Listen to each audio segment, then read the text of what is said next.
10 ಜನ ರೈತರಗಳು ಎನ್ಎ ನೌಫಾಲ್ ಪಂಡ್ಬನಾರು ಬಡ್ಡೆ ಕಟ್ಟಡೆ ಬಜ್ಜೆದ ಅಂಗಡಿ ಒಂದು ರೈತರ ಪೂರ ಬಜ್ಜೆಯನ್ನು ದೆತ್ತೊಂದು ಸಂಪ್ರದಾಯ ಪ್ರಕಾರ ರೈತರು ಬಜ್ಜೆ ಅಡೆ ಕೊರಿದ ತಕ್ಷಣ ದುಡ್ಡು ಕೊರ್ಪಡ ಕ್ರಮ ಇಜ್ಜಿ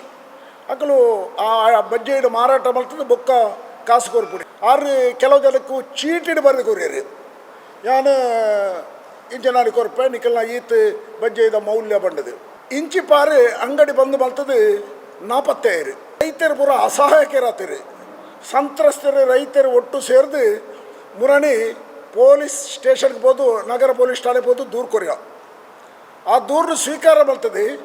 ನಿಜವಾದ ಕೇವಲ ಕೆಲವೇ ದಿನ ತಗೊಳೈ ಅಂಚಿನ ಆರೋಪಿನ ಪತ್ತೆ ಮಲ್ತದೆ ನ್ಯಾಯ ಕೋರಡಿತದೆ ಇನ್ನು ಕಠಿಣ ನಿರ್ಧಾರದ ತೊನ್ನಂಚಿನ ತೀರ್ಮಾನಗೂ ನಮ್ಮ ಬೈದ 3 ತಾರೀಕು ಗುರುವಾರ ನಮ್ಮ ಮಾನ್ಯ ಜಿಲ್ಲಾಧಿಕಾರಿಗಳಿಗೆ ಬೊಕ್ಕ ಪೊಲೀಸ್ ವರಿಷ್ಠಾಧಿಕಾರಿಗಳಿಗೆ ನಮ್ಮ ಸಂತ್ರಸ್ತರ ಅಳಲು ಮನವಿ ರೂಪಡು ಕೊರ್ಪುಡಿ ಒಂಜಿ 15 ದಿನದ ಕಾಲಾವಕಾಶ ಕೊರ್ಪುಡಿ 15 ದಿನ ತೌಲೈ ಆರೋಪಿನ ಪತ್ತೆ ಬಲ್ತದೆ ಎಂಗಳಿಗೆ ನ್ಯಾಯ ಕೊರ್ಚೇರ್ದಾಂಡ ಎಂಕಲ್ನ ಹೋರಾಟ ಸ್ವರೂಪ ಬಂಡ ನಮ್ಮ ಬಂಟ್ವಾಳದ ತಾಲೂಕು ಕಚೇರಿದ ಎದುರು ಅವಳು ಸತ್ಯಾಗ್ರಹ ನ್ಯಾಯ ಕೊಡಿ ಇಲ್ಲವೇ ವಿಷ ಕೊಡಿ ಪಣಪಣ ಆ ಪಾತ್ರದ ಮೂಲಕ ಎಂಕುಲು ಅಧಿಕಾರಕ್ಕೆಲ್ಲ ಗಮನ ಸೆಳೆಯೋದಿಲ್ಲ.